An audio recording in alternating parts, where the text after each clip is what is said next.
Good evening, madzulo abwino konse kumene muli. Nanga muli bwanji. Tili ndi breaking news kuchoka kwa Trump. Remember kuti an hour ago, ola lapitali, tidapatsanapo update pano. Mkati mwa update tauzana kuti Trump paja kuti afuna apange strike, aphulitse ku dziko la Iran, especially ku Kursk Island kucha. So panopa tindi breaking news ina Trump abwera ndi atumiza message imeneyi ndikuwerengereni kenako timasulirane. Akuti based on the fact that discussions with the Islamic Republic of Iran have been brought to the highest level of Iranian leadership and approved, I have, as the President of the United States of America, cancelled the scheduled strikes and bombings against Iran this evening. Discussions and final points have been in both concept and great detail approved by all parties involved, including the United States, Israel, Saudi Arabia, UAE, Qatar, Turkey, Pakistan, Bahrain, Kuwait, Jordan, Egypt, and others.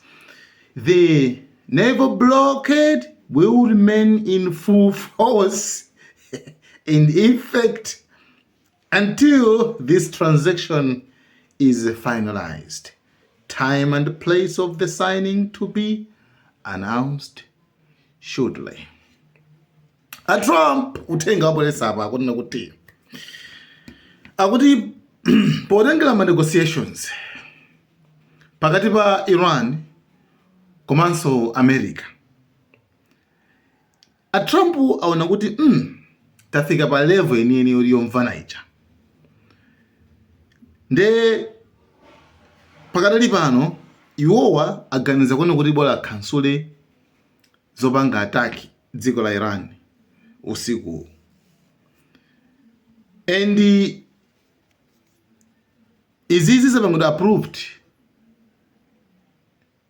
zavomerezedwa ndi maiko mapate onse ngati Saudi Arabia, Qatar, UAE, Pakistan, Bahrain, Kuwait, Egypt, Jordan.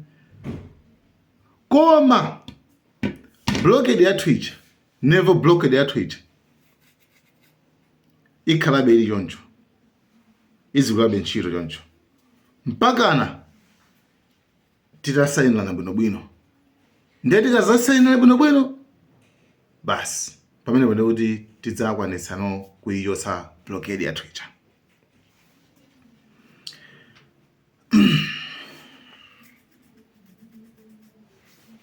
Trump. Anyway, kuti zinachitikako, zinachitikako.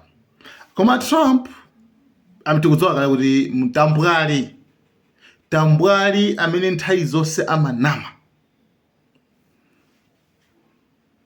Akabwesa nkhani sitimakhulupirira. Timene timveka mbali nayo. Timene timveka maumboni. Why? Chifukwa munthu uyu tikumudziwa kale ndi wabodza amanama. And in my thinking, ababa tidikira kaye mbali ya Iran itiuzenso kuti nayonso akuyendera pati pankhani kukhuzana ndi kumvana. Okay, tidikira mbali ya Iran kuti agulizanadi amvana nangamvana zichani pamenepo pamene pakhale zoti tikhale ndi confirmation, chisimikizo chenicheni cha zimene zachitika. Otherwise sitingakhulupirire Glogo Nyenda amene ali President Donald J. Trump. Sitingakhulupirira amene. Right? Like, because then sitingakhulupirira. And listen up. In my thinking, menduganizira inet pankhani nduganiza ngati kuti menduganizira ine. Tuonabe kuma maganizo yabe mlenga imene tikuwadzira, right?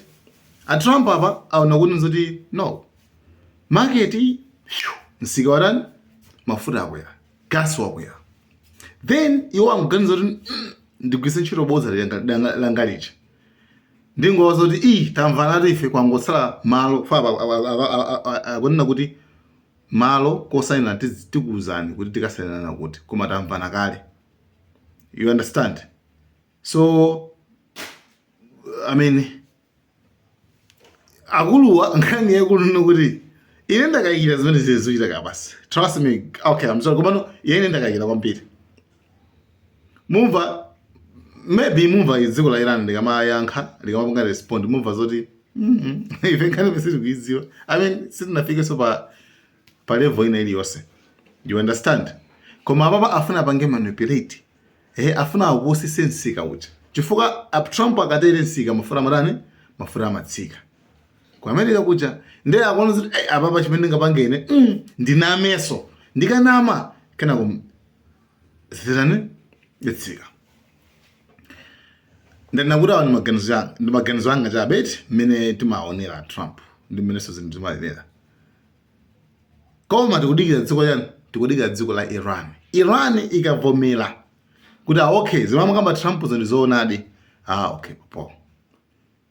Right? Sometimes the Trump apanga izizi kuopyeza kana kunkubwera nkuona ngakuti they will just go with the flow. It's like muna Iran ingotenga kana kuti basa okay yabwino basa. You understand what I mean? So tuona kuti Iran iyankha motani koma ndakayira zoti izizi definitely dzulo chanchan I mean kuli mkhondo kupu amakambera nthawi yanji. Anyway, guys, thank you so much. Tizingwadikirira kuti update ikayodani kuchoka tidikire idziko la Iran yankhe likayankha tuona kuti amakamba Trump zindizoonadi nanga kugwizana pako ndikuotani. Koma sichindikakisa kwambiriso ndi blockade imene akona kuti blockade yathu ikhala ili mmene ili limo pokapoka tizafike potasainana deal. I mean don't you trust? I mean zema kambera zikhulupilane mpaka kambera sainana bebala. So yeah, that's it. So meaning so ono zoti mbali naye ngati Iran so iliyoti makuti ndekuti ikhalaso pasire Hormuz sititsegula so pakapaka sainana. I mean come on. Remember kuti nthawi imene Iran nazana okay atafika kuti America ndi Iran avana pang'ono anazana kuti tatsegula pasire Hormuz. Like popanda so ma conditional wase kuti tikasaine checha Iran nango kuti tatsegula. Ana Trump anasangalala koma Trump anazayibitsa kumapiro koma yafe blockade ya Twitter lidabe mpamene Iran imrandibe imatseka. This will be a great and brilliant day for the world because Iran has just announced that the Strait of Hormuz is fully open and ready for business. The breaking news in us ndino kuti CENTCOM, okay? US Central Command. Asilikali aja. Okay? Department ya asilikali aja. Alengeza kuti osadandaula akuluza dziko lapase kuti ali pasire Hormuz ndipo tsegula panopa it's open for business for commercial and business shipping. Mashipo osawa business chancha ari mthoma kadutsa. Pamene Iran kuti ndiporani ndipotseka.